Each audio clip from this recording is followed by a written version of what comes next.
Hello and welcome to Up the Villa podcast. If you are new to our channel, subscribe, drop this video a like and get involved in the comment section down below. So we've got one more pre-season friendly before the main event against Bournemouth. Really excited now. The season is very close and we've had some real good episodes this week. The season preview, the predictions for the league and top scorer and young Villa player and who's going to win the FA Cup and League Cup. So be sure to go and check those two episodes out.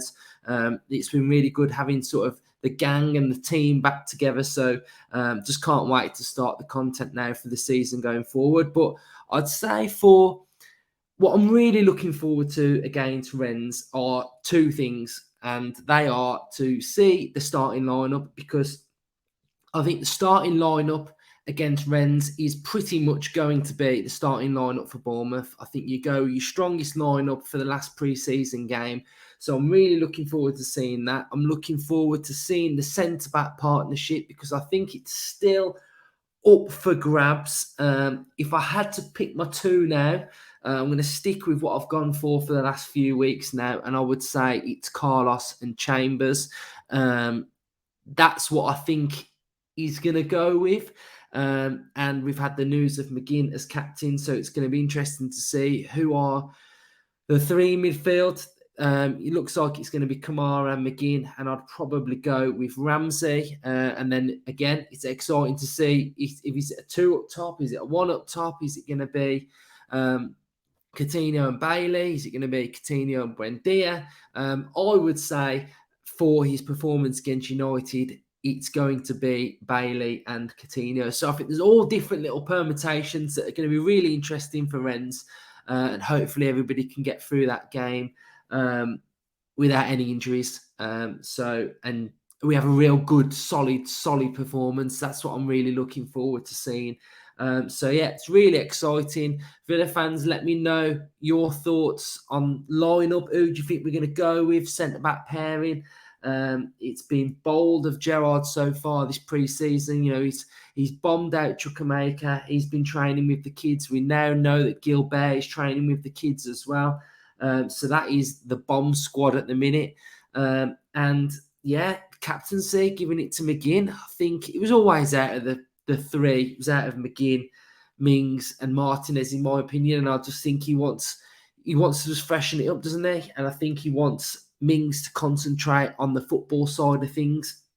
We all know, and I don't need to come in here and tell you the things that Mings does off the football pitch, because it's absolutely phenomenal. And we know that Mings is a leader anyway. You know, he's barking out the orders all the time. So I don't see him not doing that, but I just would like to see him getting back to the football side of things, and you know, even trying to get back in the England squad. I think that's one of the aims for Mings. So I put on Twitter earlier today, any questions, any thoughts you want me to read out on an episode. So to be fair, we've got quite a few, so I'm going to answer as many as I can on this episode, and hopefully, you know, if you guys are listening at home, it might be some of the questions that you're thinking, so reply to these if you want as well. So Wayne Garton has put, do you think the 5 subs opens up the pathway for our excellent academy products, or are they better off going on loan? I think it's a really good question.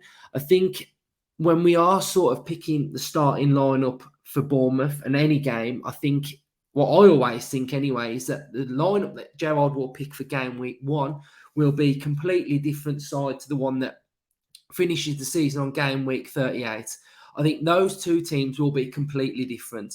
But I think this season, especially with the World Cup in the middle, the amount of games in October and April, you know, there's about 6 games in the space, 12 games in the space of 2 months in April and October. I just think the squad's going to have to be utilised a hell of a lot. So, yeah, I think youth is going to be important, but the right youth players are going to be important as well. The 3, I think, are going to stick around are Archer, Kesler Hayden. I think Kesler Hayden is now back up to Matty Cash. I think Kesler Hayden's had a fantastic pre-season. Gilbert's now training with the kids, so I think that shows that Kesler Hayden's in there. And the other one, I've said 3, but I'll say 2. Archer, and Kesler Hayden for definite for me. Irabunam, not sure. I'm not sure which way he's going to go. Does he think he's adequate? And does he think that one's going to do Irabunam the world of good sticking around, knowing that he might possibly not be first choice? And I just don't think he's ready to push for a start. I think Kesler Hayden has been phenomenal in pre-season, and I've no doubt that if Cash got injured, I think Kesler Hayden's ready, in my opinion. But Irabunam, I'm not too sure. Villa fans, let me know what you think. Do you think Irabunam is ready, or do you think he could do with a loan? I'm edging towards a loan. That's just my opinion, basically. We've got Peter McVeigh. I think I've said your name right. If we don't finish in the top, I think this means top half, how would the strategy need to change? I think Gerrard has set his stall out. I think the aspirations of the club are clear to see. Top half has to be the minimum this season. Anything other than top half, I can't even think about, because it's important that we set our target now of getting into the top 10. I think if I come here now and start thinking about the strategy and thinking of what happens if we don't, I just think it's now. I'm not saying it's now or never in the fact that NSW are going to pull the plug and the money's going to disappear. But I just think we've got to start thinking like a top 10 side now, and our aspirations have got to be to sort of get to 7th, 8th, to go deep in cup competitions. So I just think if that's our ambition, we've got to go for it, and we can't look down. Basically, we can't try and think of the plan of what happens if it don't, because I think we're in a good place at the minute. I don't think we're in a place where we've spent a load of dough and we're banking on it completely working. And I just think we're a project, and I just think we're just trying to slowly but surely get to where we need to be. But I think this is coming a point this season where we've got to start to achieve, and we've got to start to live up to the NSWE ambition. You know, the training facilities are top quality. They want to build the new North Stand. So I just think we've got to get to those levels, and I think it's down to the players. I think we got massively let down last season, and I think it's about time the players stepped up and realised the ambition of the football club. And, you know, they're going to have Steven Gerrard saying that the aim is top 7. So that's the aim. Do you know what I mean? I don't really want to think of anything else. avfc, Jason tweets, has put, do you think there's anything that can be done to improve the home atmosphere? I thought last season the atmosphere was decent. I think night games, we're phenomenal. I mean, you put us at a 5:30, 7:30, 7:45, 8 o'clock kickoff. The atmosphere is going to be great. Night games generate the atmosphere. The 3 o'clock kickoffs, I never think the atmosphere is great on a 3 o'clock kickoff. But what I would say is last season, with the amount of games that we lost, the amount of times that we were 1-0 down, if you're starting a game and you're 1-0 down, it saps the life out of the atmosphere at Villa Park. So I would say to stop going 1-0 down, and to put in high levels of performances, to be winning games at home. I think last season we didn't win enough games at home. So all those are a culmination of getting the atmosphere to be better. I do think we do need a couple of new songs as well. So if any of you want to drop a few new songs in there, drop them in the comment section down below. But all in all, it's a culmination of a lot of different things. And I think that's where the atmosphere will get better. Wayne Armstrong has put, will we get the 60 points that should secure European football relative to other teams' transfers? Have we done enough to improve by 15 points? I think we have. I think we'll make up 15 more points by being better than last season. And I think the players that we'd got last season massively underperformed. So I think if you bar that into consideration, Boubacar Kamara coming in, Diego Carlos coming in, Watkins is speaking about how much of a monster Carlos is at the back as well. So I think we've gained those points. And like we said on the predicted episode the other day, I think that we're in a mini league with sort of like West Ham, Wolves, Brighton, Palace. If we can win that league, we should be in and around 7th place. So I think it's more than achievable if you break it down, if you break the league down with who we're competing with. I think we can. I think 60 points. What did we finish on last season? 45. So yeah, I'd say we could get to 60. I'd say we could get to 60. Dave has put, do you think McGinn might get deployed further upfield like he does for Scotland, especially if and when we sign a new central midfielder? Well, I think McGinn being captain now doesn't add a bit of a midfield conundrum, but you're sort of saying McGinn plays majority of the games. I'd like to say that Boubacar Kamara will play majority of the games. So if you're going for a sort of a Kamara holding, then you're going with a McGinn and a Ramsey. So I think Ramsey's form needs to just be a little bit more consistent, playing at a higher level. But I don't, like I was saying earlier, I think with the squad that's going to be required, I think it's going to get utilised quite a lot. But I think we are probably looking at a central midfielder to come in and be a starter. We're not looking for players that are going to be sitting on the bench anymore. I think the players that come in this window will be starters. And I think if they're not starters, then I don't really think we'll be signing that many more players. But with McGinn, I think McGinn can play a number of roles, can't he? I think he can play a little bit deeper. I think he can play a little bit further forward. I think it's just how we feel like McGinn is going to be in a Villa shirt this season. But I see McGinn as the engine in midfield.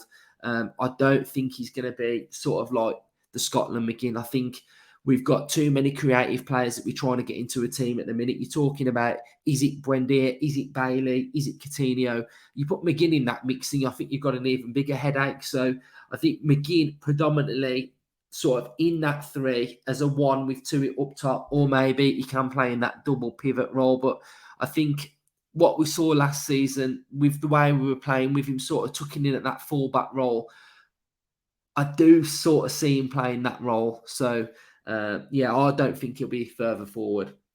Christian has put, a lot of people say we need another forward ahead of Ings and Watkins.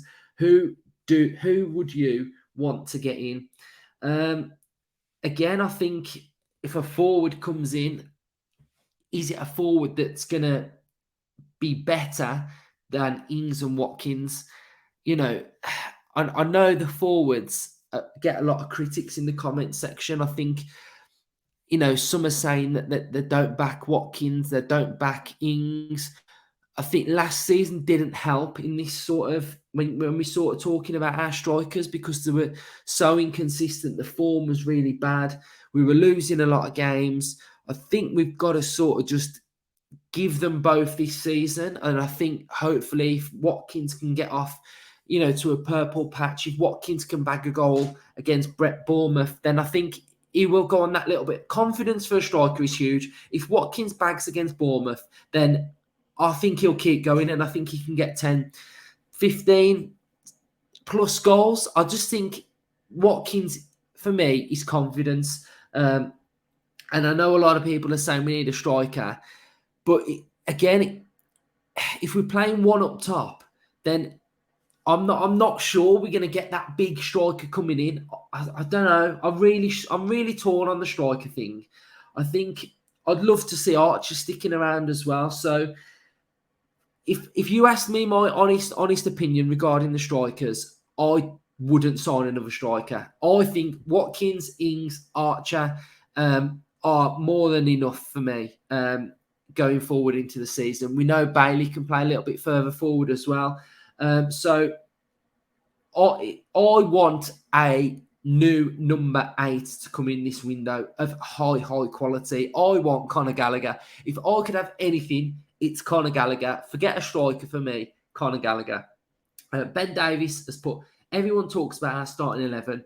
What are your thoughts on having one version against the top 6, one against 7 to 14, one against 15 to 20, and a cup side? That way, we can surely rotate that midfield and get an ample playing time for Phil, Emmy, Sanson, Kes, Hayden, Archer, etc. I don't think it's about breaking it down into those sort of categories. I think it's key to have certain personnel for certain sides. So if you're coming up against Man City, I'm guessing our starting lineup is going to be totally different to the side that comes up against Fulham, Bournemouth, Nottingham Forest. The squad is going to have to be utilised heavily this season. And I think there is a pathway for Kesler, Hayden, and Archer in this Villa side at this moment in time. So I think it's about using the squad wisely, rotating when needed, and that's going to be key. Let's go with Lotus has put, is Carney training back with the first team, or is he a first team member of the bomb squad? He is with the bomb squad. There's been a photo today of him and Gilbert, so they're not training with the first team. Leighton, who's been commenting quite a lot, legend, he's put, will Cameron Archer will now be given the unvacated number 9 shirt? I maybe see Ollie Watkins taking that number. I think Watkins might want to take that number. What else have we got? Proud Lions has put, will Carney Chukwuemeka leave Aston Villa this summer? No, he won't, but he won't be playing in a Villa shirt this season. Phil Locke has put, Ings must start over Watkins. DSG has put, the reasonably attainable missing player to unlock the top 7. Conor Gallagher, that's mine. Lou Clamp, who writes on our website, has put, what's considered a good season given the signings and squad we have? Will you guys be happy with top half, or should we be aiming higher to challenge for European football slots? I would be happy with anything around 7th to 9th being in the top half of the table for the majority of the season, to have beat some top 6 sides, to have had a really good cup run, and to be playing really attractive football. That would be considered, for me, a really good season. Let's go with Jim has put, with McGinn now installed as the club captain, do you think this limits formation options? Double pivot being an example of this. I think I answered that about McGinn earlier, so I'll leave that one and I'll go with that one. Villa Vantage has put, who will be top scorer? How many? Who will be the most assists? How many? I'm going to back Ollie Watkins to get 16 league goals, and I'll go Coutinho to have 8 assists for this season. So thank you, all the Villa fans, for the questions that came in. I hope I've answered a couple of them. I hope you've enjoyed this episode. So the next time you'll see me is going to be on the match reaction for Rennes, where we delve into what has been discovered with the lineup, etc. And I'm going to be editing a really, really exciting episode, which I did working alongside BT Sport. So stay tuned for that one, and that is going to be coming out on Monday. So thank you for watching. Hope you've enjoyed it. Subscribe to the channel, drop the video a like, and get involved in the comments. Up the Villa.